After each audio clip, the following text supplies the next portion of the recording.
All right, we're doing a video today, CNC plasma cutting, and it's intended for beginners, inexperienced users who've taken the class. This is not a replacement for the class. It's going to be very focused on how-to, very pragmatic. We're not going to talk about theory, explanation. So I'm going to be the plasma cutter teacher dictator, and we're going to talk fast, tell you how to do it, no explaining, no questions, no nothing, just the facts. So it's really intended if you feel like you need to review things. You kind of haven't used it for a while, we'll do some review, and I'll also point out some of the common mistakes that tend to frustrate people and see if we can solve that. So if you're a basic user and having some trouble, this video is for you. Okay, so let's get started. So the first thing we're going to do is fire up and start the system. So we're going to open up the cabinet door here. We've got a single power button now, as of today anyway, that we push back here to turn on. Everything is turned on. The power button is on this battery backup black power source. There's a power strip that's plugged into it, but it's always on, so you don't need to do anything with that. You just push the power button. I'm going to turn it off, and we're going to turn it back on. Oops. All you need to do is that one button. Now everything has power. So the only other thing you need to do while you're in here is turn on the computer. Well, that's turn on the computer. So the next thing is to take off the covers, put them in a safe place.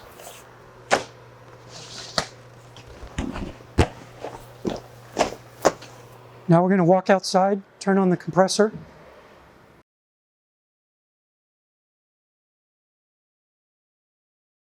Okay, the compressor is outside the back door, which is permanently locked. So be sure you don't lock yourself out. You got to have something in the door to keep it open.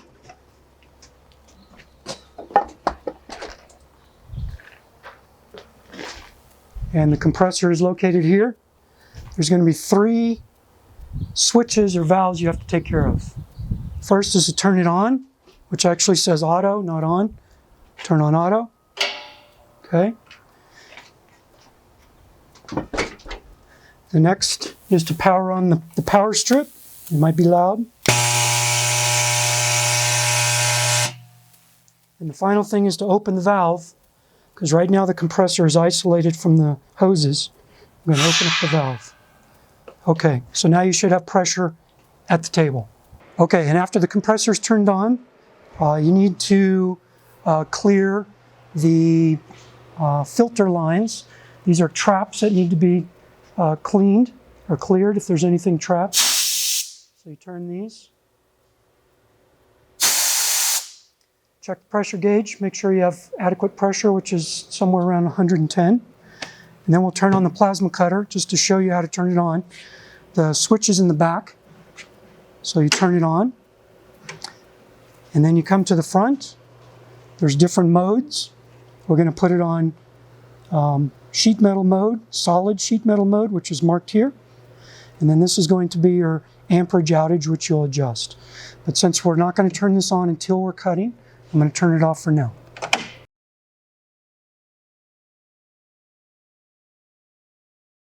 Okay, and what we'll do next is do a pre-flight check of the table. There's not a whole lot to do, but make sure there's adequate water in the table, because it sits for long periods of time, it evaporates. We'd like the water level to be about at the level of this metal strip here. So we're a little bit low. So we keep a container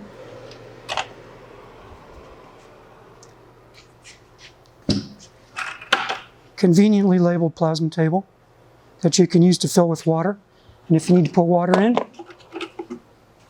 fill up the table.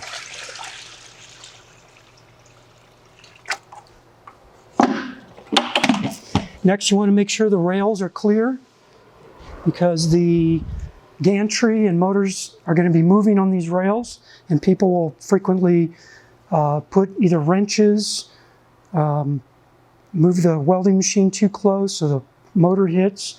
So you want to make sure that the rails are clear.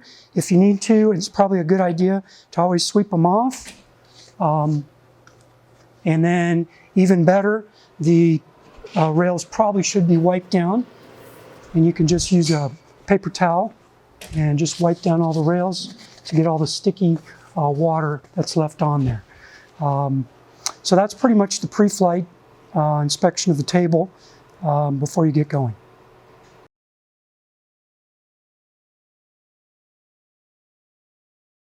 Okay, so let's get started. So I'm going to assume that you've done your design work in whatever software you prefer to do, and then bring it in to the Roundhouse on a portable storage device or thumb drive. So I got my thumb drive, got my design on here. It's going to go in to the USB port, which is on the side of the monitor. So now I have that in, and I'm ready to open up the programs. Okay, so now that we've got the portable storage device in place, we're going to open up our 3 programs, which are Inkscape. There's a couple ways to get there, but down here on the taskbar, we can open up Inkscape.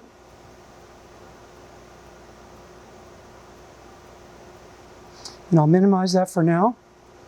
I'm going to open up SheetCam.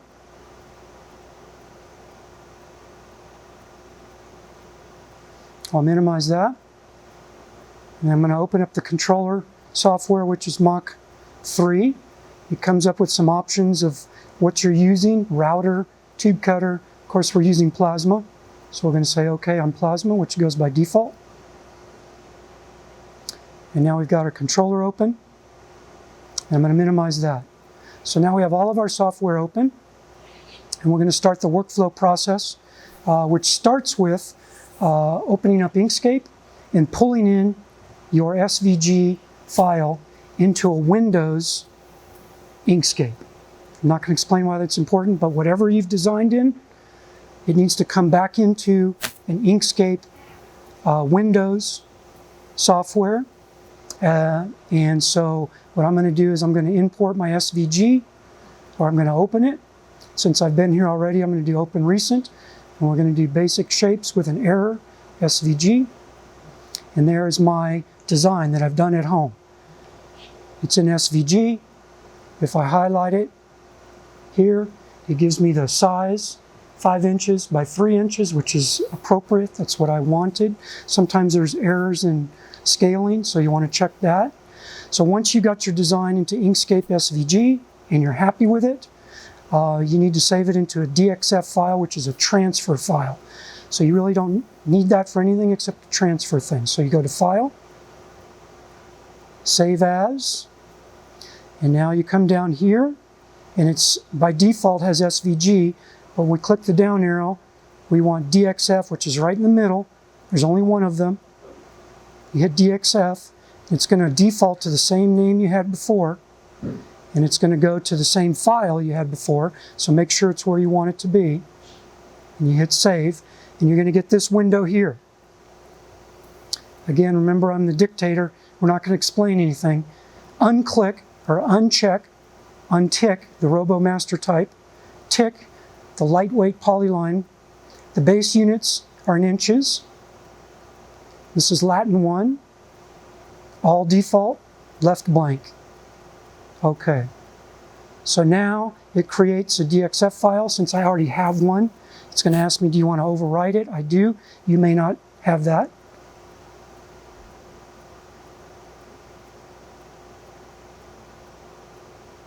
And it will then show up here as a DXF file.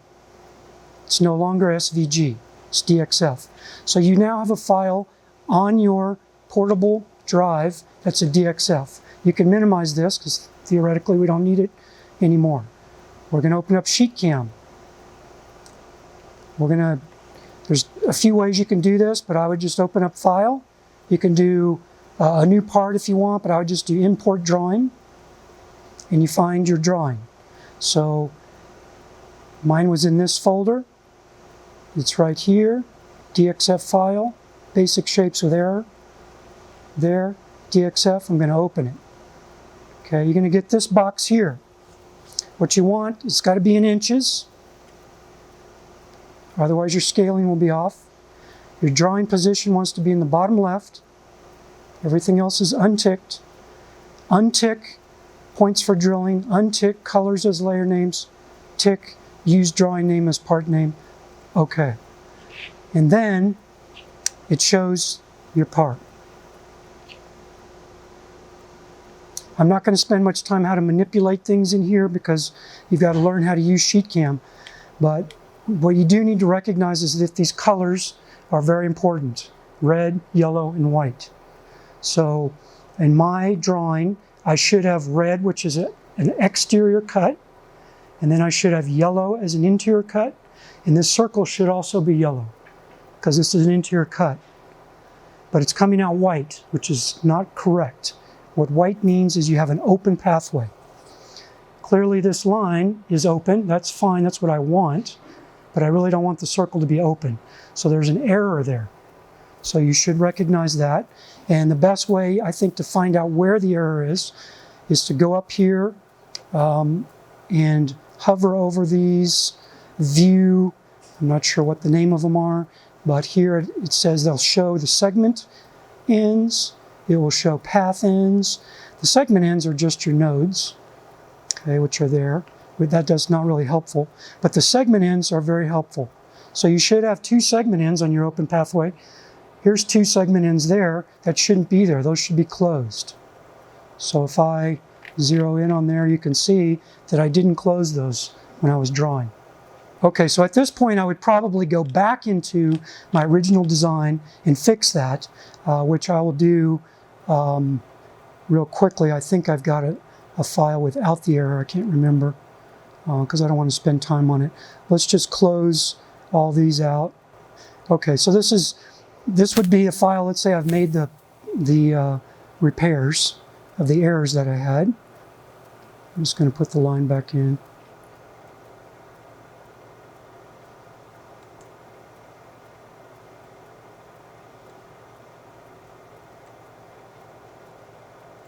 Okay, I'm going to save it. That's saved as SVG because you've made a change in your original design. I'm now going to save it into DXF. It's called Basic Shapes now. It's a different name, but I think you get the idea. It should be the same name, and it's going to overwrite your other DXF file. Same thing. Check polyline, inches. Okay. Replace your other one.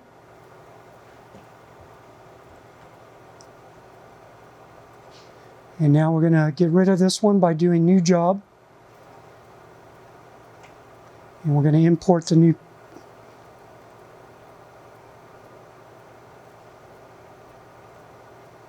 Same thing, inches only, bottom left, check there. Okay, now it looks right. Inside cuts yellow, open cuts white, outside cuts red. Okay, so once you're happy with your design, the other thing that's important is check the scaling. You can see here it goes from 0 to 3, so it's 3 inches tall, and it's 0 to 5 inches, so it's 3 by 5, which is what I wanted. If the scaling's off, it could be, 3 feet by 5 feet or something. You want to catch that. So now that everything's good, the next thing is to create your tool paths, which is called processing. So we're going to do the processing. So at this point, you go up to operation because it doesn't know what you're doing. And you're going to do plasma cut. Okay. And don't be concerned by jet cutting. Is lots of processes, including plasma, water jet, oxyacetylene. So jet cutting is correct. You want outside offset. You want to make sure there's a layer there, because you can see in SheetCam, you do have a layer. Sometimes that layer is empty, in which case it doesn't know where to put your tool path. So make sure there's a layer there. Now you have to choose your tool. This is where you would go to the cut tables, and you need to measure the thickness of your metal. So just for an example, I'm going to say I have my metal here. There is a gauge here to measure the thickness of your metal, which happens to be 16 gauge in this case. So I've got 16 gauge steel. And then let me show you here, there's a booklet that has the cut tables in there. So you're going to go to 16 gauge steel and look up the parameters that you want to put in here. So when you hit tool, you're going to find from the cut tables your appropriate tools. In this case, I've got 16 gauge steel. I'm going to use the fine cut low speed nozzle. So I'll click that one, which happens to be T90. Don't be fooled by, there is a 45 amp 16 gauge steel somewhere in here, which is not the same. So you don't, yep, T4. So you do not want T4 if indeed you're using the fine cut nozzle, which you usually are. So make sure you're down at 90 or 91. Fine cut, low speed, 16 gauge steel. The rest is auto filled for you, so you don't have to do a lot of things, doing feed rate, how high the torch is, that's all filled in. So we're going to go through this. This is automatically filled in. Some of this is left over from the previous user, so you want max chain length to be 0, overcut to be 0, untick offset open paths, untick lead-ins on open paths. Be sure that this is ticked, reverse cut direction. You want standard rules for lead-ins and lead-outs. I recommend that you do both, a lead-in and a lead-out. We'll do arc for both of them, and there's no set length on there. 0.15 inches is a good place to start, but you could go higher if you'd like. We're not going to deal with loop sharp corners, so that's none. Don't worry about any code snippets, and so that's your setup. Okay, so that's what's called the processing. So you're telling the program your tool paths. It's giving you a message. This is not an error, it's more of a dialogue. So if you hover over this, it says open paths were not offset. And that's fine, that's what I want to do. You don't really want to offset it. So you can just ignore that dialogue, okay? It's not an error, it's just a dialogue. And then up here you can click, you can see where the actual path is. So how to move around in here, you scroll the wheel, that's going to give you zoom. Okay, wherever you put the arrow tip is where it's going to zoom or zoom out. So if I zoom out in the middle, I can go to the corner. I can zoom in or out, it's going to go to the corner. Or I can zoom to the point of the star. So that's how you zoom. And if you, get rid of that, if you right click and hold it, you can, oops, no, if you left click and hold it, you can pan. So scroll for zoom, left click hold for pan. Okay, up here, you've got this, what's going to show up on here. And what I would recommend you look at is if you hover over this, it says show true width. You can turn that off. Let me go ahead so you can see. This green is your tool path, so it's cutting on the inside, which is where you want it to be. And on the red line is cutting on the outside, so it's doing the appropriate things. This just shows the tool path. If you click the width, it shows you the actual curve that's going to be there. So you can play around with that, but it's not really that important.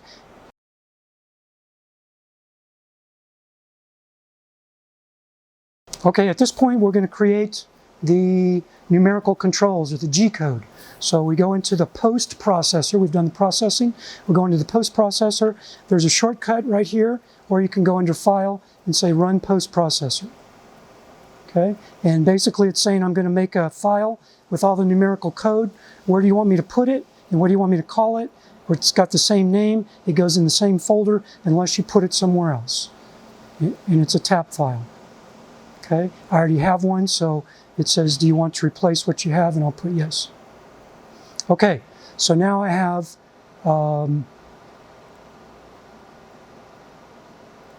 my G code.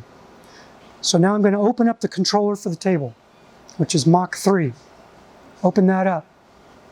Okay, Mach 3, which is your controller software, is now open. You can only move the table when you're in Mach 3. So if you go back to SheetCam, get rid of the, if you happen to open up SheetCam and look there, you can't move anything. Obviously it has to be in Mach 3.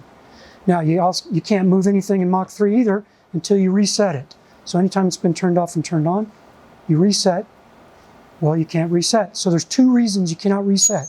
Either the motors have not been turned on, So the motors need to be turned on. Or someone has hit the E-stop button, okay, which will light up red on here if the E-stop button is the problem. If I turn the E-stop button off, which is on a key, it's located inside the door, that red button goes off. And now I can reset because the motors are on. Okay, once you have the Mach 3 reset, you can move around, which is called jogging. Okay, use the arrows to move. Okay, so we're up and good. So now the next thing we want to do is send the torch to the home position. So we do that by doing reference X and reference Y. There is a reference XY, but don't use that. I'll tell you why in class, but don't use reference XY, use reference X. So what I'm going to do is move closer to my home position so it doesn't take so long, and I'm going to reference X, and I'm going to reference Y. At this point, what I would do is 0 X and 0 Y, okay? And now you can move off of that home point, and you can put your metal down. So I'm going to take my metal to 16 gauge. If it's important, you can square it up. What I'm now going to do is move to where I want to start my cut. Okay, that's probably good there. All right, and now I have two numbers on my DROs. Under X, there's this one happens to say 16 and the Y says 9. At this point, the best practice is to set your reference point so that you can always get back to this point, which is 0. And you're going to 0 out your X and your Y. I like to reference my Z at this point, just so I can get rid of the red marker here. So I'm going to reference my Z, but you got to have metal underneath it. And that's going to set the top of my Z and change that to a green. I can now lift that up off the metal. Okay, and I'm now at the place where I'm ready to start cutting. Okay, if you've set the reference point, you can always go back and it'll take you to that 0 where you were.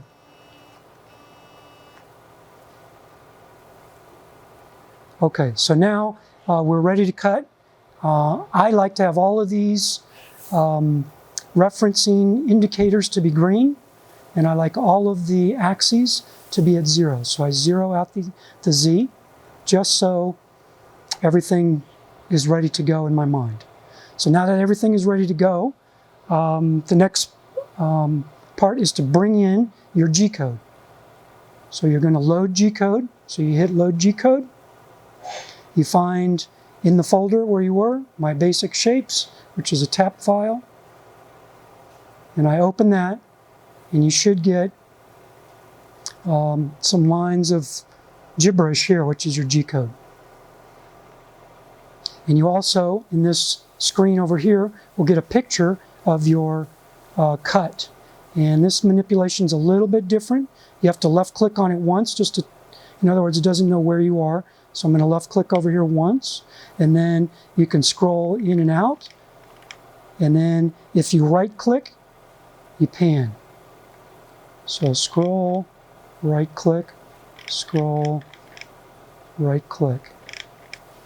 And at this point you should have, I'm going to scroll out a little bit so you can see, you've got some crosshairs that are green right here and here.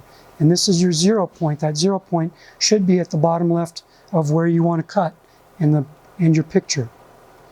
All right, so those line up correctly. I've got everything zeroed. And now I need to make sure the plasma machine is turned on. Turn the plasma machine on. Be sure it's in the correct mode. And then you're going to set the amperage that you want based upon the cut tables Right now, by default, it's at 42, but we want 45, I know, from my cut tables for my metal. So we've got the amperage, the correct mode, and it's turned on. You now are ready to begin your cut. So we should have a screen up here, which we don't have, but we'll have a screen in place. You would have protective glasses if you're going to be looking at the cut at all. And I'm going to lift mine up here. And then we're going to hit the run button. It's not going to cut the first run, because what it's going to do, it's going to run through the code, but there's a part of the code says pause. So it's going to pause here before it starts cutting, and it gives you a chance to look at your settings if you know what you're doing. You can look at your voltage, your feed rate, make any changes if you want to, but usually you won't. And then at this point, you're going to hit run, and it continues through the code. So we're going to hit run.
When the cut is complete, you'll get that compressed air continues to flow for a period of time to cool off the electrode.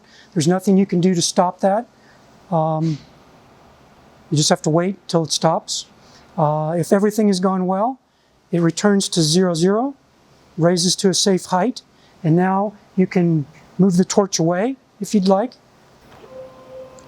You can move your torch away and then take your part out. Should be cool if you've had enough water in there to cool it off. All right, if you've had a clean design, that's 90% of the process. Sheet cam, you got to pick the right tools, and then the Mach 3 should go smoothly. Of course, it doesn't always do that. So we can talk about a few of the problems that occur at this point and how to get out of it.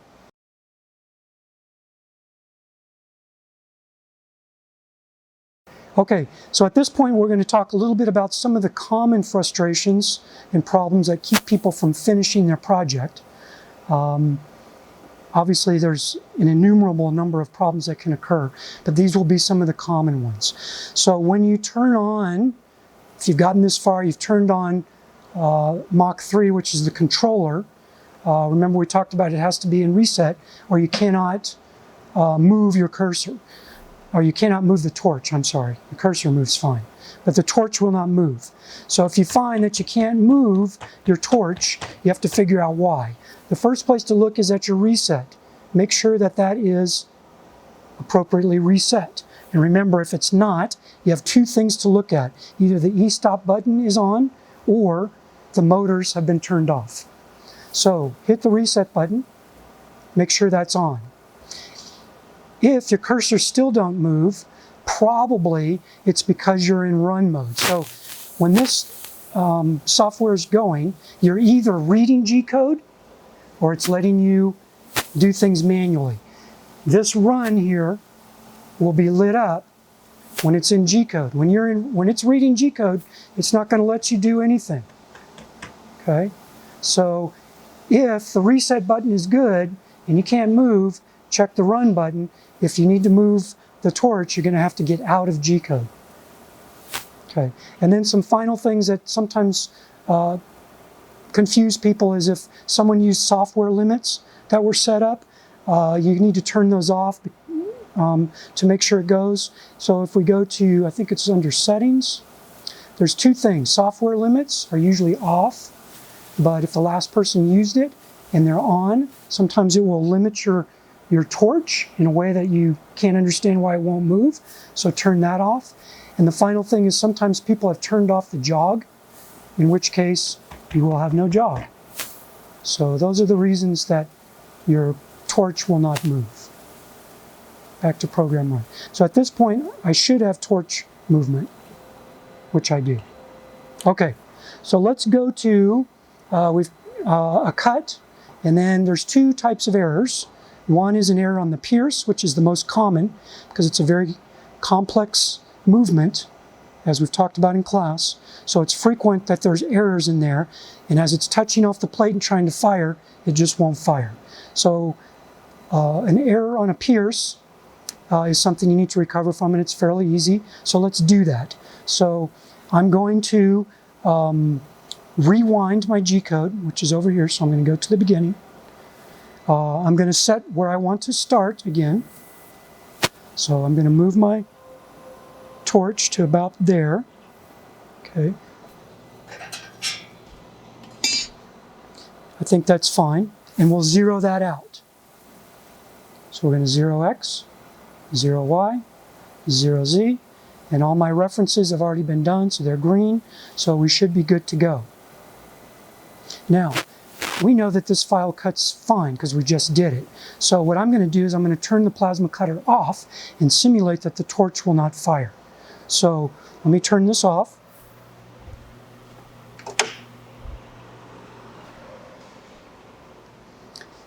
And we're going to run the G-code.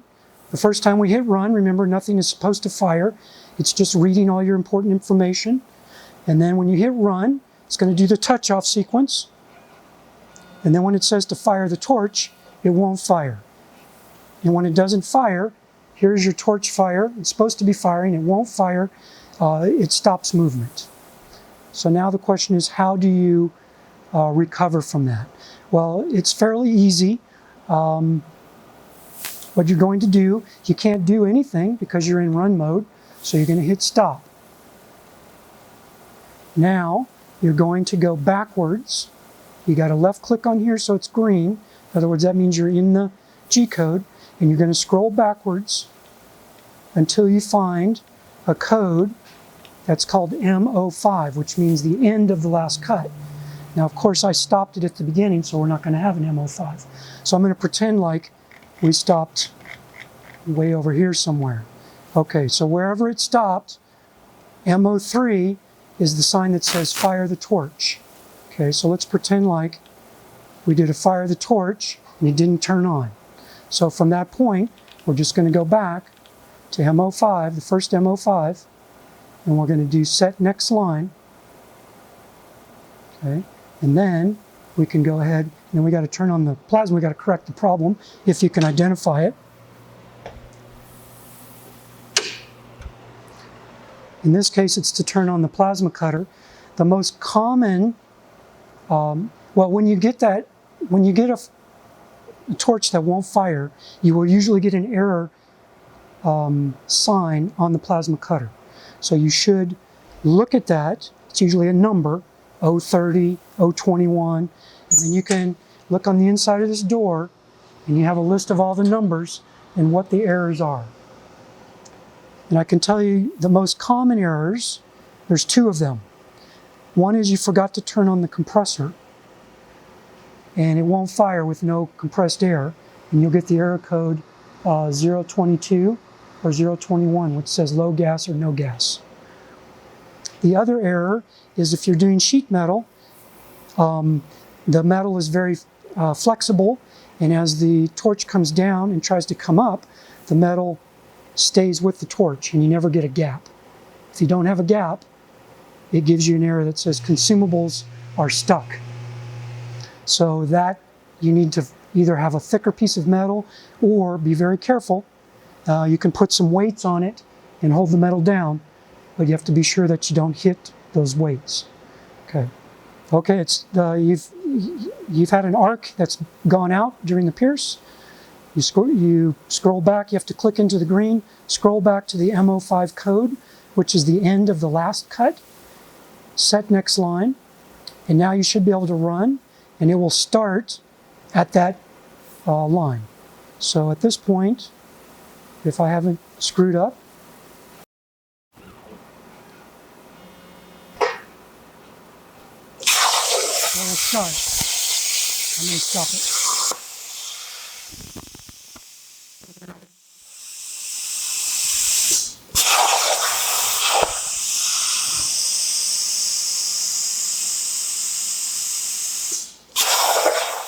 Okay, this time I manually stopped right in the middle of a cut to simulate an error where your arc went out during a cut. This is much rarer.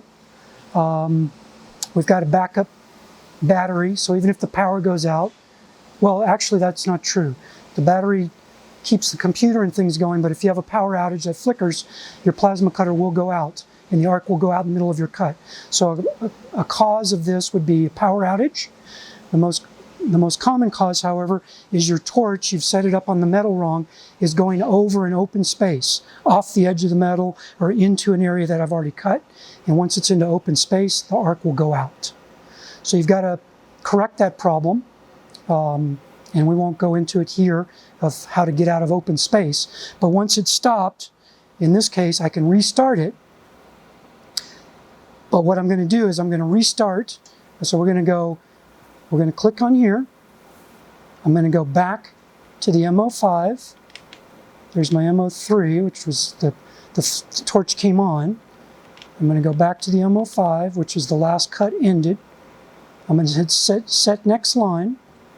Okay, and now if I were to hit run, it would go back there and it would go, and most likely it would cut and everything would work fine.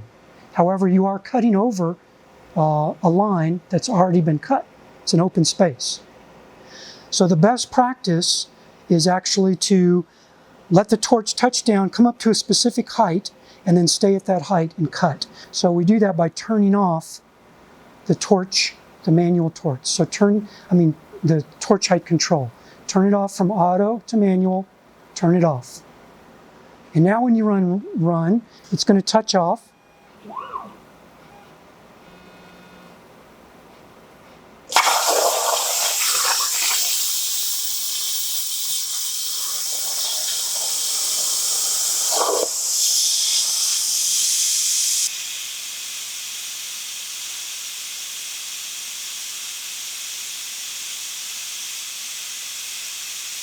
You want to stop?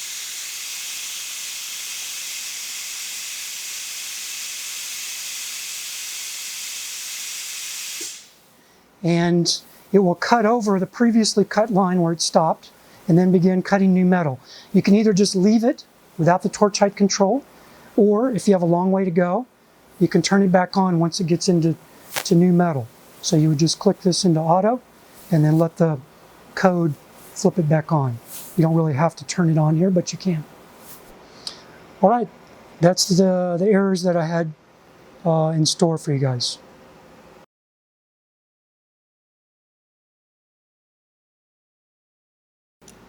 Okay, this is going to be just a quick tutorial or example of how we set up the consumables for the cutting. And I'm kind of just winging this, so I'll probably make some errors.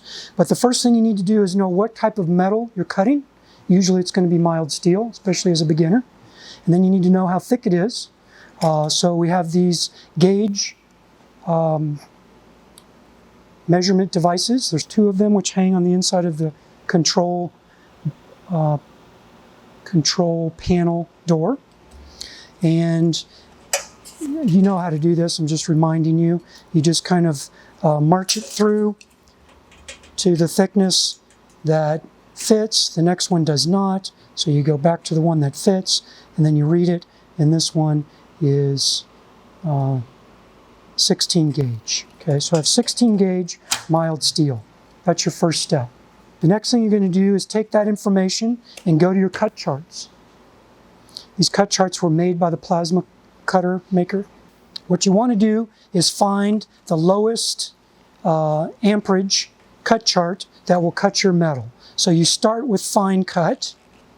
Okay, go to fine cut.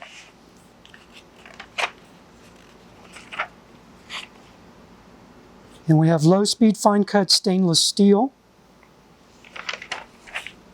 We have low-speed fine-cut mild steel. So this is the one we want to look at. And then they have the thickness in metric, gauges, so you can figure out what you want. But we're going to go 16 gauge, which is right here. And since it is in the fine-cut chart, this is what we would choose. If you go to 45 amps, 45 amp, mild steel, there's also a 16 gauge here, and there might even be one in the 65 amp. No, there's not. So you could choose 45 amp or fine cut, but you would go with fine cut since it's going to give you the finest kerf and less amperage. So you go 16 gauge, and it says what current? 40. So you need to remember that's what you're going to set your machine at. For me, at this point, once I do that, I go and set my machine to 40 on plasma so I don't have to write it down or forget. So I would walk over to the plasma cutter, turn the dial to 40. So I'm set on that. Okay. Now you just need to determine which consumables to put on your torch. This is all gently hand tightened, so it should come off easily. Sometimes the things stick a little bit, so you might want to loosen them up. If you don't have steel under here, make sure your hand's under there, otherwise they'll fall in the water. So that's how you take off all the consumables.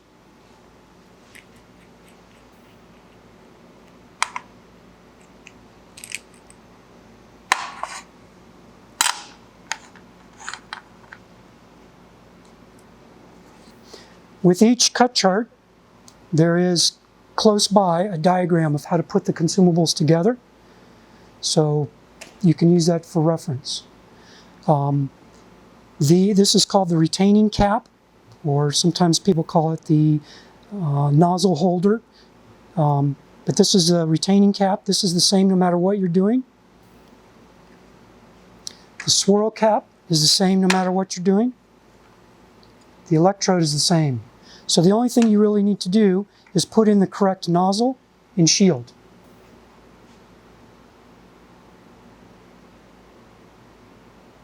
Okay.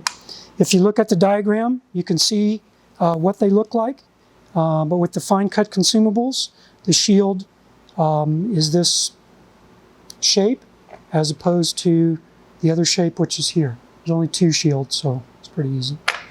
But you use this shield, this nozzle, which is the dome-shaped nozzle, and then you have your other parts.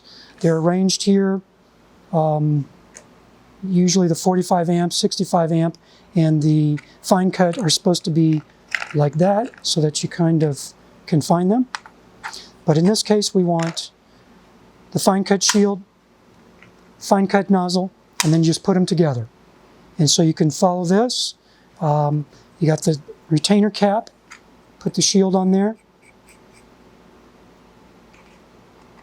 drop in your nozzle, drop in the electrode. Obviously the electrode it's where the electricity is coming out this end, not on the spring end. Drop in your electrode. And then the swirl ring goes holes down. It actually won't fit any other way, but the holes go down. Put that down. And then you screw it back on.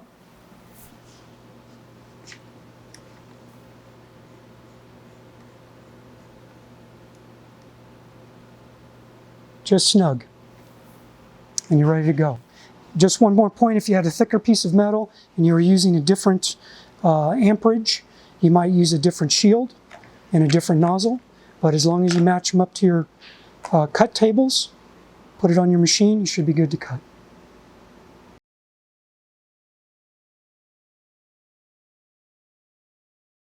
All right, well that's the conclusion of what I had planned for the video.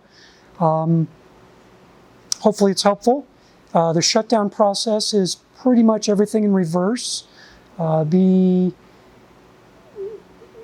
aware that you should probably shut down the computer rather than just turning off the power. And then also go back out and turn off the compressor before you leave. Don't leave it on all night.